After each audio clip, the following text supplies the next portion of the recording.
The Tonight Show studio buzzed with its usual Tuesday evening energy. Jimmy Fallon adjusted his tie, flashed that signature smile to the camera, and welcomed his audience to another night of laughter and entertainment. The guest list was stellar as always, but tonight felt different. Steve Martin sat across from him, holding something more than just conversation material. He clutched a vintage banjo case like it contained his entire soul. "Ladies and gentlemen, please welcome the legendary Steve Martin," Jimmy announced, and the audience erupted. Steve walked onto the stage with his characteristic grace, that silver hair catching the studio lights, but something in his step seemed heavier tonight, more deliberate, as if each movement carried the weight of 8 decades. They settled into their chairs, the familiar rhythm of late-night television beginning. Jimmy's energy was infectious as always, but Steve seemed quieter than usual. Not the quick-witted comedian the world knew, but someone carrying an invisible burden. "Steve, congratulations on your new album with Alison Brown. Safe, sensible, and sane," Jimmy began, his enthusiasm genuine. "I have to ask about the single Dear Time. That's such a beautiful, haunting song. Can you tell us about it?" Steve's fingers instinctively moved toward the banjo case beside his chair. For a moment, the studio fell into an unusual quiet. The audience sensed something deeper was about to unfold. "You know, Jimmy," Steve said, his voice softer than usual, "that song almost never happened. In fact, there were moments I thought it shouldn't happen." Jimmy leaned forward, his host instincts picking up on the emotional undercurrent. "What do you mean?" Steve opened the banjo case with reverent care. Inside lay a beautifully worn instrument, its wood polished smooth by decades of playing. "I wrote Dear Time at 3 in the morning on my 80th birthday, August 4th. I couldn't sleep, and I kept thinking about all the time I'd wasted worrying about things that didn't matter." The camera operators adjusted their focus, sensing this wasn't going to be a typical comedy bit. Jimmy's smile remained, but his eyes showed genuine interest and concern. "Would you—" Jimmy hesitated, then continued. "Would you play a little of it for us?" Steve's hands trembled slightly as he lifted the banjo. "I haven't played this song in public since we recorded it. It's too—" he paused, searching for words. "Too true, I guess." But his fingers found the strings anyway. The melody that emerged wasn't the polished studio version audiences might expect. This was raw, intimate, like eavesdropping on a prayer. The banjo's gentle plinking filled the studio, each note carrying an ache that words couldn't express. Steve began to sing softly, his voice weathered but pure. "Dear Time, where did you go so fast? Dear Time, why couldn't this moment last? I've been counting days like coins, now my pockets feel so light." Suddenly Steve stopped. His hands fell away from the strings. The studio held its breath. Jimmy watched as tears began to form in Steve's eyes. This wasn't performance, this was something breaking open in real time. "Steve," Jimmy said gently, abandoning all protocol, "are you okay?" Steve looked directly at Jimmy, and in that moment, he wasn't the entertainer anymore. He was just a man who had lived 8 decades and was finally feeling the weight of time. "You want to know the truth about this song, Jimmy?" Steve's voice cracked slightly. "I wrote it because I'm scared." The audience remained completely silent. Even the Roots, Jimmy's house band, had stopped their usual subtle background playing. "Scared of what?" Jimmy asked, his voice barely above a whisper. "That I'm running out of time to say what needs to be said, to play what needs to be played, to love what needs to be loved." Steve wiped his eyes with the back of his hand. "When you turn 80, Jimmy, you start doing math differently. You don't count up anymore. You count down." Jimmy's own eyes began to glisten. In 15 years of hosting, he'd learned to read people, but this felt different. This felt sacred. "I wake up every morning and touch this banjo," Steve continued, his hand resting on the instrument's neck. "And I wonder, will my fingers still work today? Will the music still come?" because when it stops coming, he trailed off, unable to finish the thought. Jimmy made a choice that would define this moment. He stood up from his desk, walked around to Steve's chair, and without a word, sat on the edge of the coffee table directly in front of his guest. The cameras adjusted, but nobody called cut. "Steve," Jimmy said, "tell me about the morning you wrote this song." Steve's composure crumbled entirely then. "I was sitting in my kitchen at 3 a.m. on my birthday. 80 years old, Jimmy. 8 decades. And I realized I had spent so much of my life performing for other people that I had forgotten to be honest with myself about time." He picked up the banjo again, holding it like a shield against the vulnerability of the moment. "I wrote Dear Time as a letter to something I can't control, can't negotiate with, can't make laugh. Time doesn't care if you're funny, Jimmy. Time doesn't care if you've won awards or made people happy. Time just takes." The studio audience was completely still. Several people in the front rows were crying openly. "But here's what I realized that night," Steve continued, his voice growing stronger.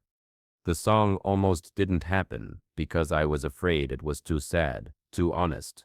Then I thought, what if this is exactly what needs to be said? What if honesty is the only thing that matters when you're counting down?" Jimmy nodded, understanding flooding his features. "So you finished it." "I called Allison Brown at 4 a.m., Steve said with the hint of a smile.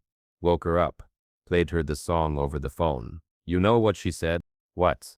"She said, 'Steve, that's not just a song, that's your truth. And truth never apologizes for showing up.'" Steve's fingers began moving across the banjo strings again, this time more confidently. "We recorded it 3 days later. Every note, every word. It's all the fear and love and gratitude I've been carrying around for 80 years. Jimmy wiped his own eyes, not caring about his makeup or the cameras. "Steve, that's beautiful." "You know what the strangest part is?" Steve asked, a genuine smile breaking through. "After I wrote it, I wasn't scared anymore, because I finally said what I needed to say to time. I acknowledged it, thanked it, even forgave it for moving so fast." The audience began to respond, not with applause, but with a kind of collective understanding. This was bigger than entertainment. "Would you," Jimmy hesitated, "would you finish the song for us?" Steve looked out at the audience, at the cameras, at Jimmy's earnest face. Then he nodded. His fingers found the melody again, and this time he sang with full voice. "Dear Time, I know you can't slow down. Dear Time, I'm not ready to put this down. But if today's the day you take it all away, I want you to know I'm grateful for this day." As the final notes faded, the studio erupted, not in typical TV applause, but in something deeper. People were standing, crying, holding each other. Jimmy stood and hugged Steve, and for a long moment, neither of them spoke. When they finally separated, Jimmy looked directly into the camera. "Ladies and gentlemen, that's what courage sounds like. That's what truth feels like. Steve Martin." Everybody, not just the comedian, not just the banjo player, but the human being who reminded us tonight that time isn't our enemy, it's our teacher. Steve carefully placed his banjo back in its case. "Jimmy, can I tell you something?" "Of course." "This song almost never happened because I thought it was too personal, too vulnerable. But tonight, sharing it here with you and all these beautiful people, I think this might be exactly where it was supposed to be born." The segment ended not with Jimmy's usual desk-pounding enthusiasm, but with quiet gratitude. As the cameras faded to commercial, the studio remained unusually still, as if everyone present understood they had just witnessed something unrepeatable. Later, clips of Steve's performance would spread across social media. Not because it was funny or shocking, but because it was devastatingly honest.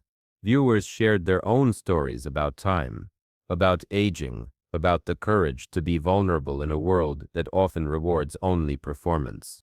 But in that moment, in Studio 6B at 30 Rockefeller Plaza, it was just two men, One young enough to still believe time is infinite.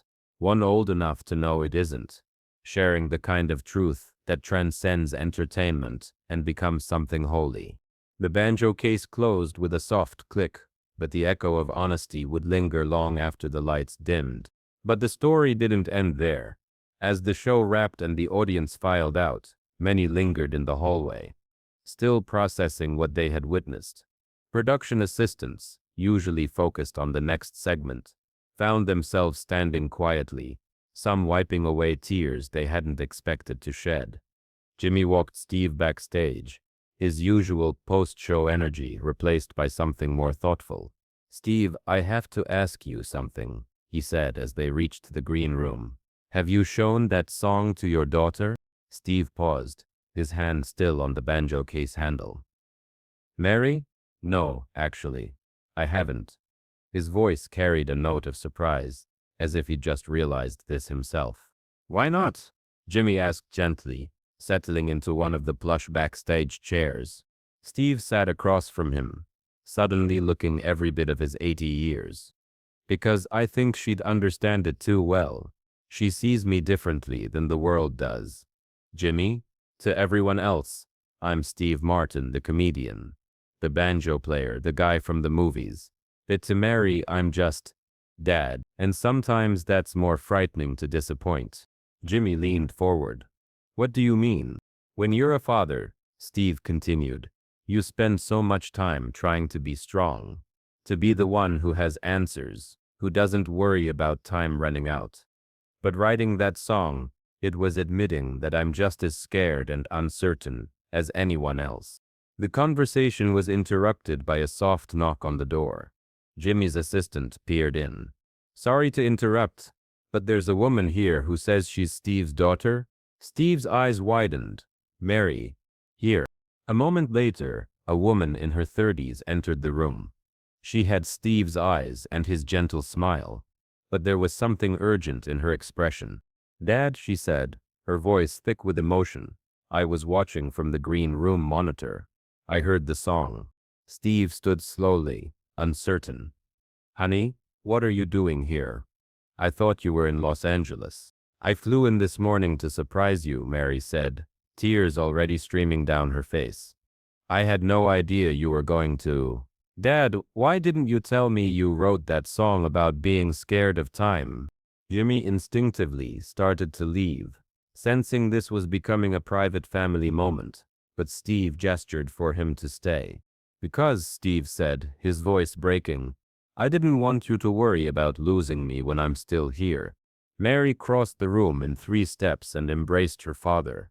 "Dad, do you know what I heard when you played that song? I heard someone brave enough to tell the truth. I heard the man who taught me that honesty is more important than comfort." Jimmy watched this reunion unfold, understanding that he was witnessing something beyond television, beyond entertainment. This was life happening in real time. "There's something else," Mary said, pulling back to look at her father. "The reason I flew in tonight wasn't just to surprise you, it's because—" She paused, smiling through her tears. "I'm pregnant, Dad. You're going to be a grandfather." Steve's banjo case slipped from his hand, hitting the floor with a soft thud. His mouth opened, but no words came out. "A grandfather," he finally whispered. "Due in 6 months," Mary nodded. "And Dad, I want this baby to know your songs. I want them to know the man who wasn't afraid to sing about time, about love, about what matters." Jimmy felt his own throat tighten. Without thinking, he reached for his phone and quietly stopped recording any backstage content that might have been capturing this moment. Some things, he realized, were too sacred to share. Steve sat down heavily in his chair, staring at his daughter with wonder. 6 months, he repeated. That means you have a new reason to keep making music," Mary finished. "That song you wrote about time? That's going to be a lullaby, Dad. That's going to be the first song my child hears from their grandfather." Steve picked up his banjo case and opened it once more. His hands shook as he lifted the instrument, but this time it wasn't from fear, it was from overwhelming joy. "Dear time," he sang softly, looking at Mary. Thank you for this surprise. Dear time, thank you for making me wise enough to know that love multiplies, even when everything else divides. He wasn't performing now. He was just a man singing to his daughter and the grandchild she carried, in a green room behind a television studio, surrounded by the kind of love that makes time feel infinite. Jimmy wiped his eyes, understanding that he had just witnessed two miracles.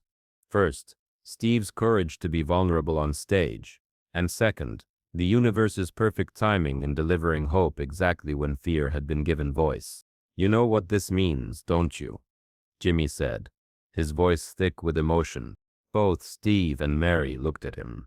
It means Dear Time wasn't just a song about running out of time. It was a song that created time. Time for this moment. Time for this news. Time for a new kind of love to begin.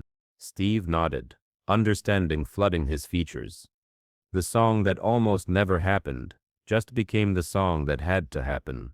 As they sat together in that quiet green room, three people connected by an unexpected moment of grace, the echo of the banjo seemed to linger in the air. Not as an ending, but as the first notes of a new beginning. Later that night, Jimmy found himself unable to sleep. He kept thinking about what Steve had said about counting down, instead of up, about the courage it takes to be honest about time. He sent Steve a text. Thank you for tonight. That wasn't just television. That was life. Steve's response came quickly. Jimmy, before tonight, I thought that song was about endings. But sharing it with you, then hearing Mary's news, I realized it was always about beginnings. The next morning, clips of Steve's performance went viral differently. Instead of memes, people shared stories about time, about grandparents they missed, songs they wished they'd sung, conversations they'd been afraid to have. Dear Time began trending, but the posts weren't jokes. They were letters, real letters to time itself.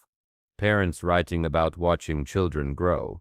Adult children writing about aging parents. Young people writing about their fears of not having enough time. Steve's song had given permission for a conversation the world didn't know it needed. 3 weeks later, Steve called Jimmy, safe, sensible, and sane, had reached #1. But more importantly, Dear Time was being played at weddings, funerals, graduations, anywhere people gathered to mark time with love.